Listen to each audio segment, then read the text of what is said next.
Truth is, we all deserve compassion, support, and the chance to heal. I came across this quote online, but unfortunately, I am unable to attribute it to its original author. Edit. No edits have been made. Update. No updates have been made. TLDR. A quote highlighting the importance of recognizing the equal weight of all traumas and the need for compassion and support. When I was in high school, I attached clear packing tape to a dollar and put it into a vending machine. Right before the dollar went all the way in, I would pull it out, which allowed me to get a soda and 50 cents change.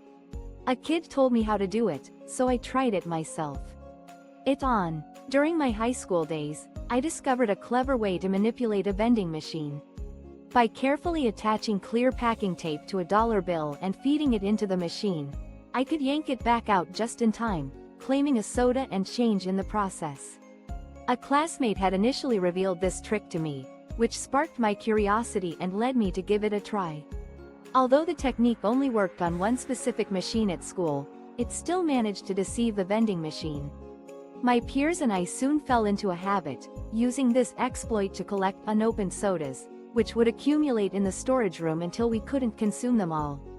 In hindsight, I realize my actions were not only deceitful but also problematic. Despite knowing the consequences of my actions, I continued to participate in this scheme. Now, I'm filled with regret for ever having engaged in such behavior. Edit. The story revolves around a high school prank that went too far, involving tampering with vending machines to acquire free items. The protagonist acknowledges the wrongness of their actions and expresses remorse for their past behavior. Update. This story serves as a cautionary tale about the consequences of engaging in deceitful behavior, even if it may seem harmless at first. TL. Infertile. Woman here.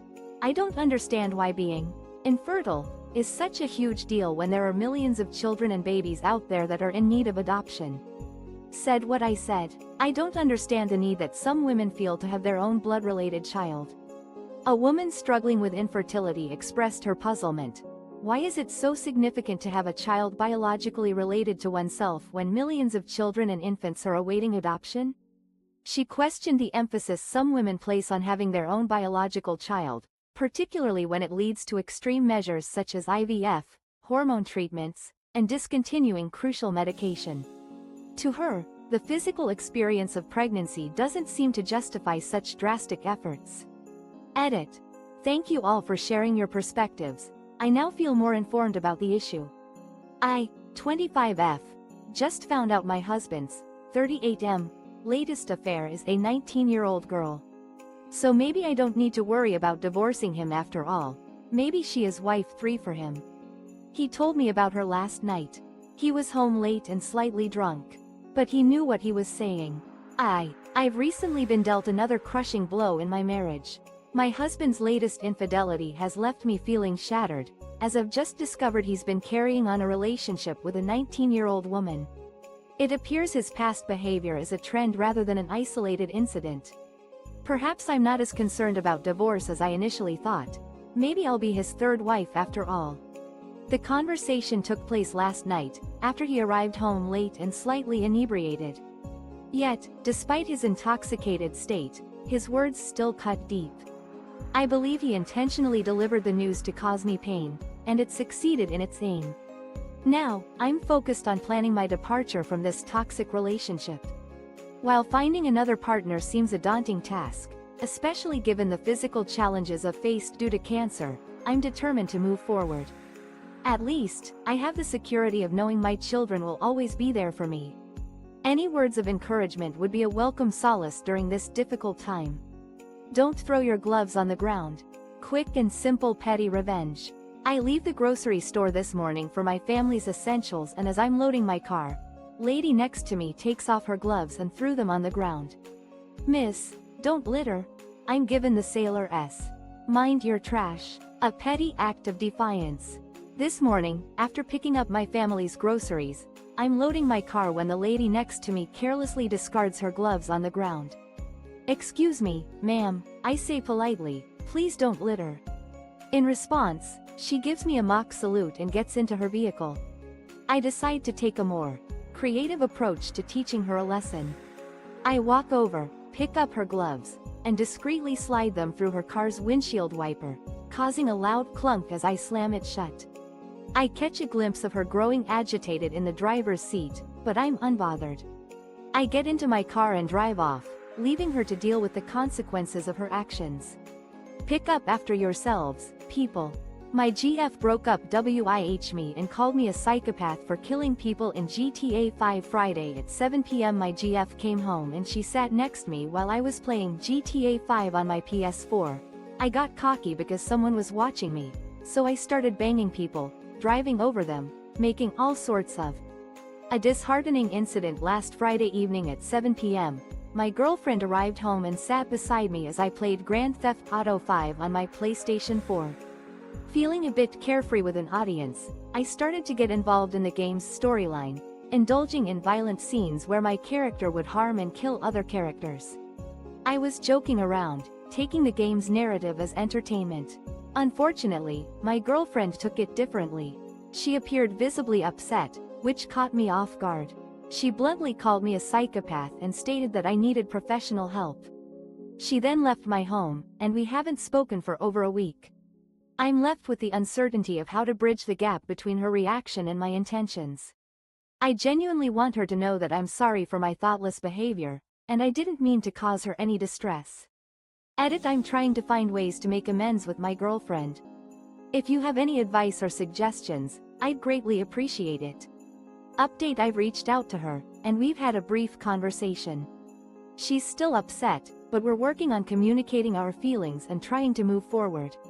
TLDR: my girlfriend got upset when my husband wants to eat mashed potatoes and gravy off my chest. LMAO, so I made pork chops, mashed potatoes with mushroom gravy for dinner, and now my husband is asking to eat mash and gravy off my titties.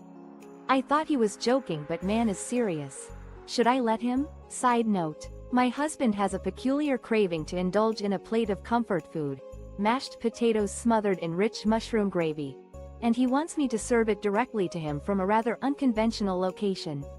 I burst into laughter when my husband requested to have mashed potatoes and gravy served off my breasts.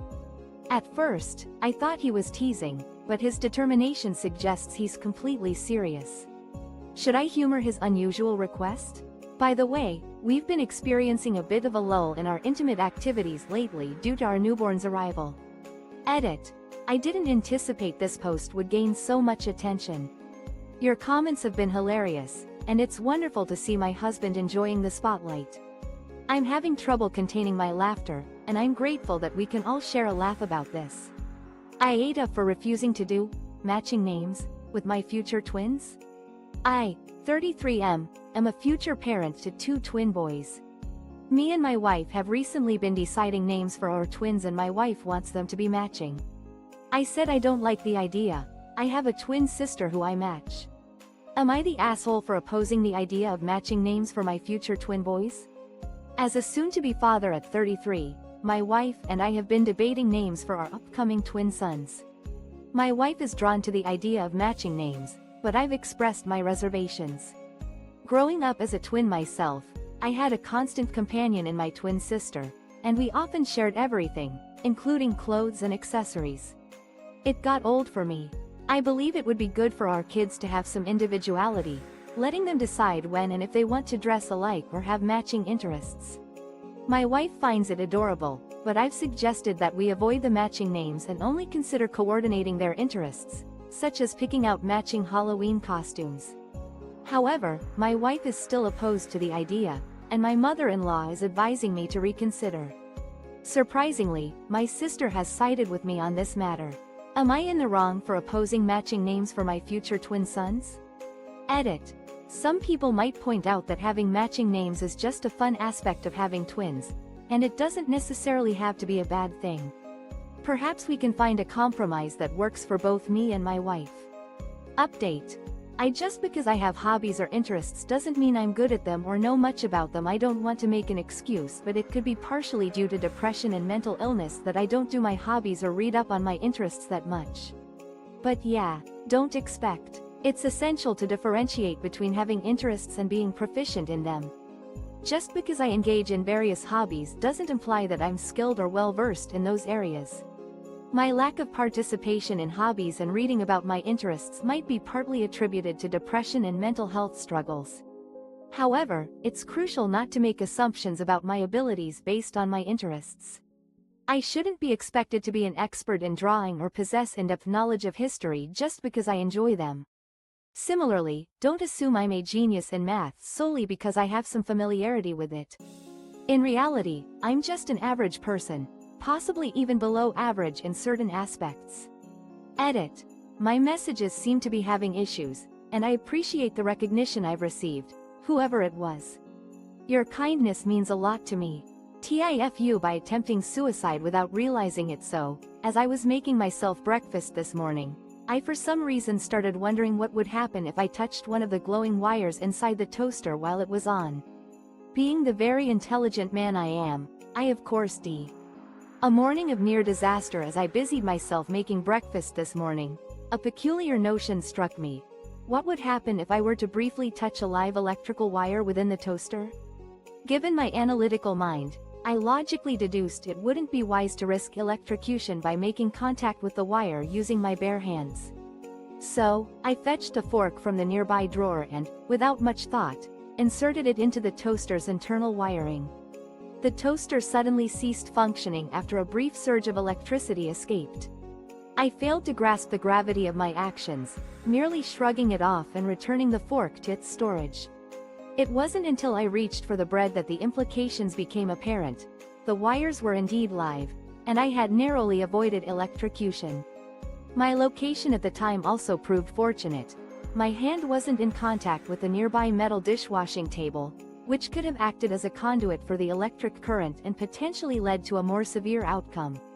If I had been leaning against the table to access the toaster more conveniently, the consequences might have been dire. I've chosen not to share the details with anyone, and it seems unlikely that I will. TLDR. Curiosity almost led to catastrophe. I moved out and took everything. It became apparent to me last week that my roommates were trying to drive me out of the house to get one of their boyfriends in on my lease. When I told them I wanted to stay, they started staging incidents, messes around the house so they could why. It all came crashing down for me when I realized my roommates had been secretly conspiring against me, trying to get one of their boyfriends on the lease at my expense. When I refused to budge, they began manipulating the situation to their advantage, creating chaos and messes around the house as a pretext to berate me. The tension finally boiled over when they called a confrontational meeting with me 2 days ago. During that explosive encounter, one roommate had to physically restrain the other as she unleashed a tirade of insults, screaming that she detested me and wouldn't want me living in the building. They also accused me of being a freeloader, contributing nothing to the household and wasting their space. To rub salt in the wound, they claimed they'd gotten the landlady on their side, convincing her not to renew my lease in June. I took their threats in stride, assuring them I'd speak with the landlady. When I met with her, she acknowledged that my roommates had indeed overstepped their boundaries, but also revealed that she'd given them authority to let my lease lapse. However, she also made it clear that I was free to vacate the premises at any time, without owing a single day's rent for the TIFU by using coconut oil to eat ass. This foo occurs after a recent innovation in the bedroom. Coconut oil. It's great. It's solid until it's on your skin, and then it's a wonderful long-lasting lubricant that tastes delicious, and is easy to clean up afterward. I accidentally turned a delicious meal into a sensual experience. This mishap happened after introducing a new and exciting addition to our intimate routine.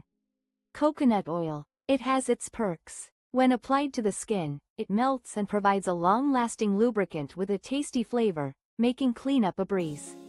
It has become our go-to choice for a few months now when we're getting intimate. So, what's the embarrassing part? My partner and I decided to join our friends for a Thai food double date. My partner ordered a bowl of coconut curry, while I opted for fried rice. As you might have guessed, things took an unexpected turn. She offered me a bite of her curry, and I agreed. Instant arousal. The flavor of the curry sent my mind back to a very different kind of experience, one that I should have kept to the bedroom.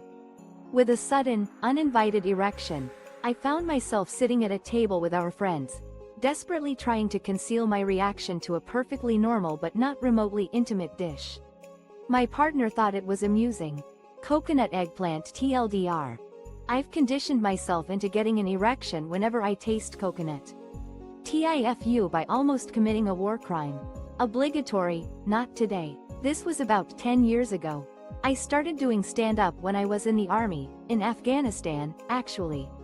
I started telling stories around the fire at night, but eventually started doing shows in the chow hall war. My stand-up stumbled into a war crime, a confession. This happened about a decade ago. During my time in the army, specifically in Afghanistan, I began doing stand-up comedy to entertain my fellow soldiers. Initially, I would share stories around the campfire at night, but eventually, I started performing at the chow hall and during talent shows on larger bases.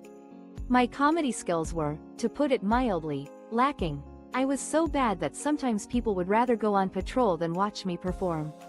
Determined to improve, I ordered a book on comedy and began working on my crowd work and physicality. I thought if I could make the interpreters laugh despite the language barrier, I'd be on the right track to becoming a better comedian. When we detained several suspected Taliban fighters on our base, I saw an opportunity too good to pass up. I volunteered for guard duty shifts, attempting to do stand-up for them in the hopes of getting some laughs.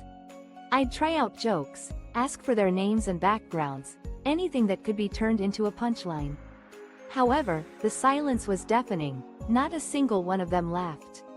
Eventually, they were picked up by Intel, and one of them complained about my jokes, specifically AITA, for telling coworkers extremely bluntly why I'm not participating in the office weight loss bet. Someone got the brilliant idea to make an office diet bet due to COVID gains, with people pooling in their money to see who can lose the most weight by Thanksgiving. I am one. Was I in the wrong for telling my coworkers bluntly why I wouldn't participate in the office weight loss bet? A recent workplace weight loss bet was initiated by colleagues, who pooled their money to see who could lose the most weight by Thanksgiving. 7 people, including myself, decided not to participate, citing various reasons such as pregnancy, bodybuilding, and maintaining their weight. Given my noticeable weight gain, they expected me to join in, but I declined. The person in charge, Jen, kept reminding me to submit my form and contribute money. I told her I wasn't interested, but she wouldn't let it go. My colleagues kept asking me to participate, claiming it would be fun, and that I would feel and look better if I did. They even attempted to convince me by saying it was like joining a weight loss program like Weight Watchers. When I continued to refuse, they started dropping hints, saying I was being scared and that it would be good for me. 2 weeks into the bet, they tried to trick me into stepping on the scale to shock me into participating. I contacted HR, and they finally backed down. However, the situation didn't end there.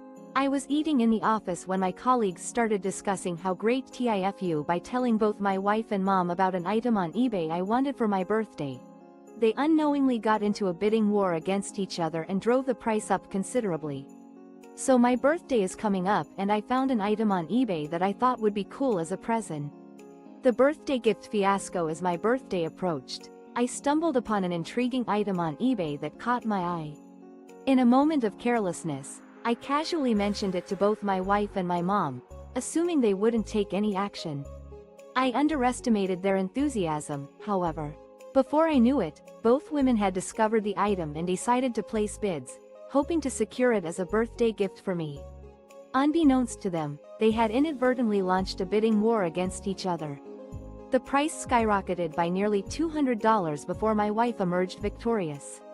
In hindsight, it would have been more practical for one of them to purchase the item in store for $50 less than the winning price. As I received the gift, I couldn't help but laugh at the unexpected turn of events that had unfolded. TLDR. I mentioned to both my wife and mom about an item on eBay I thought would be nice for my birthday. They unknowingly got into a bidding war against each other and drove the price up considerably. AITA for kicking out one of my bridesmaids for showing up in the wrong dress? My 23F wedding was back on Saturday, December 31st, and I'm still getting backlash from this, so I want to know if this was an move. In the country I live in it's currently winter, and we get a FA. Was I an overreactor for ejecting one of my bridesmaids for wearing the wrong dress at my winter-themed wedding? It's been a few days since my 23F, wedding on December 31st. And I'm still facing backlash from this incident. I'd like to know if I overstepped my boundaries by removing one of my bridesmaids for not adhering to the dress code. Given my location's harsh winter climate, I chose a winter-themed wedding with a forest green and gold color scheme.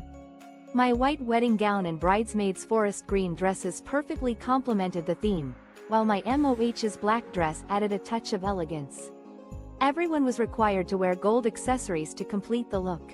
I had a friend, whom I'll refer to as Kat, who I asked to be one of my bridesmaids. During our dress shopping excursion, Kat expressed her dislike for the forest green color, suggesting alternative hues like pink, blue, or red. However, I politely declined her suggestions, explaining that the chosen color was integral to the winter theme. Kat even asked if she could wear black, but I explained that this was a privilege reserved for my Mo. As the wedding day progressed, Kat arrived 30 minutes late, carrying a TIFU by putting a thong that was not my wife's in her underwear drawer. This happened 2 days ago. So last week I found a thong on the floor in my living room. Smelt it like the animal I am, was clean, and put it in my wife's underwear drawer. 2 days ago in the evening, my wife. I just had the most epic fail, and it's all because of my curiosity and poor judgment. It started a week ago when I stumbled upon a thong in my living room floor. Since it smelled clean, I couldn't resist the urge to investigate further and put it in my wife's underwear drawer. Fast forward to 2 days ago, when my wife discovered the thong in her drawer while getting ready for a bath. She immediately confronted me, asking where it came from. I tried to brush it off by claiming it must have fallen from the laundry basket, but she was furious. As I tried to explain the situation, it became clear that she was extremely skeptical of my story. I couldn't blame her. I was starting to doubt my own explanation. To make matters worse, I had a female friend over a week ago, and we had a beer together. I sent her a picture of the thong and asked if it belonged to her. To my surprise, it did belong to her, and we were both puzzled as to how it ended up in my living room. We eventually came up with a possible explanation. Static electricity from the dryer might have caused it to get stuck to her clothing. However, when I tried to share this explanation with my wife, I think my boyfriend has been drugging me to make me forget things. He is a doctor. This is in North Texas. Hey, so I must apologize if this post is jumbled a bit. I started typing it up in Word yesterday before my date and forgot about it before finishing it today. I'm starting to suspect that my boyfriend has been manipulating me for some time now, and I believe he might be using his medical knowledge against me. We live in North Texas. I apologize if this post seems disorganized. I started writing it in a Word document yesterday before my date, but I got sidetracked and forgot to finish it. Lately, I've noticed that I've been experiencing strange gaps in my memory, which I initially brushed off as exhaustion or overwork. However, I began to notice a pattern. These memory lapses seem to occur when I'm with my boyfriend. As he's a doctor, I thought maybe he could help me figure out what's going on, but then I started to piece together other disturbing signs. There have been several instances where I woke up with dried semen on my body, and I have no recollection of the night before. I know this sounds unbelievable, but I have reason to believe it's him, and I won't go into specifics. Initially, I thought it was just a result of too much to drink, as we do get intoxicated and have sex frequently. But then there were times when I knew we hadn't been drinking, and still, I'd wake up with no memory of the night. TIFU by telling my son there was a fictional being called the Pecker Snatcher who steal his junk if he didn't put it away. So my 4-year-old son liked to dance around naked after baths and while changing him. As cute as he can be, it gets old after a while, and if you've ever My well-intentioned yet hilarious blunder. I've been trying to get my 4-year-old son into the habit of covering himself after baths and while changing. While it's undeniably adorable when he lets loose and dances around naked, the novelty eventually wears off, and the reality of having a young boy sets in. They develop an intense fascination with certain body parts, making it a daily struggle to get them to put on clothes. To address this, I made up a tale about a mysterious figure known as the Pecker Snatcher, who allegedly steals exposed body parts. My son looked at me with skepticism, but I insisted that it was the truth, even going so far as to claim that the Pecker Snatcher had already gotten his sister. He bought the story and quickly put on his pants. However, things took an unexpected turn when my son and his sister started to elaborate on this fictional character. They conjured up an image of a man carrying a basket full of pilfered peckers and weaving an entire mythology around the pecker snatcher. I was initially amused by their creative spin on the story, but my joy was short-lived, as my son began sharing this fantastical tale with his grandparents and teachers. Now my boyfriend, 35M, drugged me, 26F, with Benadryl because we got into an argument before our road trip and he wanted me to sleep the whole time. Update. Posted on Throwramer1 if anyone sees this, due to the 48-hour rule. Just wanted to go ahead and post and let y'all know I'm okay. Update 2. Here was the post that got removed. Holy shit, y'all. I haven't been on Reddit since I posted my original here and I did not expect this. I had to make an extra account with similar name to post because of the 48-hour thing, but I know a lot of people were genuinely worried about me, so I wanted to go ahead and post an update. Sorry if that's not allowed. Thank you guys so much. I can't even believe the support response I got. I ended up calling my brother and telling him about it and asking him how I should handle it, and he got in his car to come get me before I even finished telling him what all had happened. Him freaking out more than anything else made me realize that I wasn't overreacting. I didn't tell my boyfriend I was leaving until my brother was parked on the street and I just walked out with a few things. So now I'm in a messy breakup situation where he's already tried to come by my mom's house even though I told him I didn't want to see him and that I'd get my stuff eventually, both from his parents' house where he's currently at and his actual house. Things are gonna be weird to figure out, but I just wanted to let you guys know that I'm totally okay. Thank you. I can't reply to everyone who reached out, messaged, so I hope you guys see this and know I appreciate it. Monday we decided to make the 8-ish hour drive back to our home state and quarantine there instead for a few months. Right before leaving, we got into a big fight because I wanted to stay at my mother's house for a while. He doesn't want me to, among other things I won't get into. Well, before leaving we decided to eat dinner so we didn't have to stop anywhere. Fast forward to our drive and not long after hitting the road I passed out. Don't even really remember falling asleep. Woke up one time for a while, drank some Gatorade which he gave me, and then I fell asleep again. I thought this was extremely weird because I wasn't tired hardly at all and we didn't even leave super early. I kept commenting on how weird it was that I was tired the whole drive and slept 90% of it. Yesterday the tension eased a bit and he made the offhanded comment that he wishes he could drug me more when I act out and argue with him. I ask him what he's talking about. Proceeds to tell me he put Benadryl in my drink and that's why I slept, so he didn't have to deal with me. He literally said this as though it wasn't that big of a deal. I'm still reeling from the conversation and completely floored. I don't know if I'm overreacting or not, but something tells me I'm not, and it's extremely fucked up to put medicine in drinks. I don't know what to do TIFU by calling my cat a fucking rat bastard in front of my online middle school students. So I'm a middle school teacher and my district is fully online, going back to in person soon though. I was teaching my class like normal when out of the corner of my eye, I embarrassed myself in front of my online students with an inopportune outburst. As an online middle school teacher, I've grown accustomed to teaching in a virtual environment. However, on this particular day, my feline companion turned my lesson into an unforgettable experience. My cat had developed a peculiar habit of jumping onto the plant table in my home office.